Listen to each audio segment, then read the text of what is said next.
민주당과 당대표 이재명 그리고 좌파 언론들이 흥분하고 난리가 났습니다. 엄밀하게는 이것으로 돈봉투에 파묻힌 민주당의 파산 분위기를 좀 바꿔보자는 아이디어가 떠올랐던 것인지 지금 윤 대통령이 외교 참사를 일으켰다고 분위기를 띄우느라 난리가 났습니다.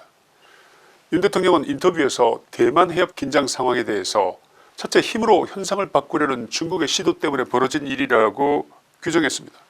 둘째, 중국이 힘으로 대만을 집어삼키려는 데 대해서 윤 대통령이 어떻게 생각하느냐고 묻는 로이터 통신 기자의 질문에 대해서 힘에 의한 현상 변경을 하려는 시도에 대해서는 국제사회와 함께 결연히 반대한다는 입장이라고 솔직한 답변을 내놨습니다.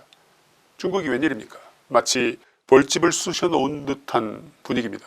발끈하고 나섰는데 왕원빈 중국 외교부 대변인은 인터뷰 다음 날인 20일 대만 문제를 해결하는 것은 중국 내부의 일이라며 부용치회라는 상대방의 간섭을 허용하지 않겠다는 의미의 사자성어까지 사용해가면서 유례없이 강하게 비판했습니다.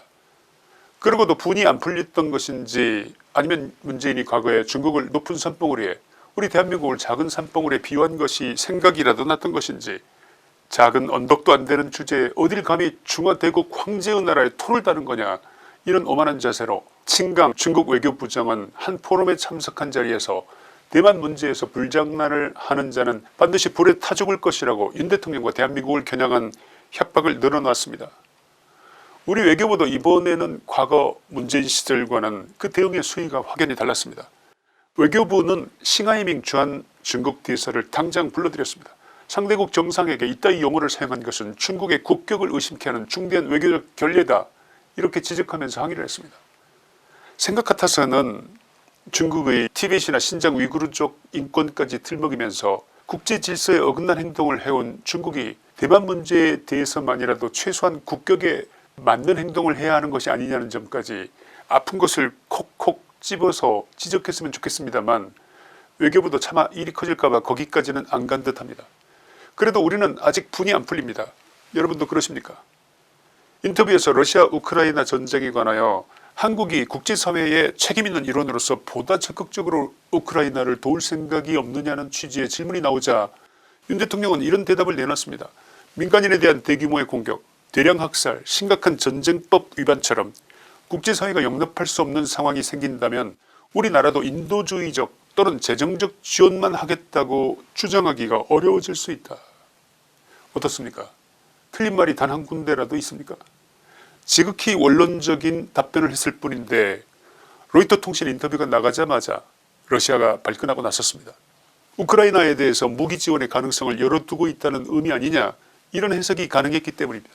러시아 외무부와 푸틴의 최측근인 메드베데프 국가안보회의 부의장은 이번 윤 대통령의 발언에 대해서 첫째, 우크라이나에 대한 어떤 무기 제공도 반러시아 적대 행위로 간주할 것이며 한국이 우크라이나에 무기를 제공하면 전쟁 개입으로 보겠다고 경고했습니다. 둘째, 받은 만큼 돌려주겠다면서 북한에 최신 무기를 제공하는 등 북한과 러시아의 밀착이 현실화될 수 있다, 이렇게 경고했습니다. 러시아 이 같은 격앙된 반응에 대해서 대통령실은 윤 대통령의 우크라이나 무기 지원 가능성 발언은 지극히 상식적이고 원론적인 대답이었다. 러시아 당국이 일어나지 않은 일에 대해서 오버액션한 것이다.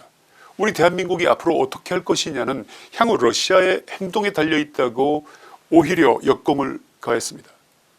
너무나 당당하게 할 말을 해버리는 윤 정부의 대응 방식을 보면서 첫째는 우리가 익숙해져 있었던 문재인 정부의 저자세 외교와는 달라도 너무 다르지 않습니까?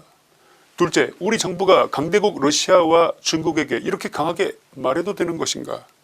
혹시나 보복당하면 어떻게 하나? 그동안 문재인 하던 짓을 하도 많이 봐와서 그래서 그런지 강대국에 대해서는 저자세가 익숙하지 대드는 듯 당당하게 맞서는 것이 오히려 왠지 낯설은 느낌이 드는 것은 혹시 저뿐입니까? 아니나 다를까 격앙된 중국과 러시아보다 한술 더 뜬 종족이 하나 있었습니다. 다름 아니라 대한민국 내에 떡인지 된장인지 구별이 안 되는 자들, 국민에게 땅을 보여주면서 색깔을 보라면서 노랗지 않냐고, 그러니 이것이 된장이라고 알려주는데 익숙해온 자들이 이번 일로 또 분탕질을 시작하고 있는 것 같습니다. 그래서 말씀인데 그 자들이 무슨 말을 했는지, 무엇이 틀렸는지, 그들이 어떻게 우리 대한민국의 미래를 말살하려고 해오던 자들인지 지금부터 지적해 보려고 합니다.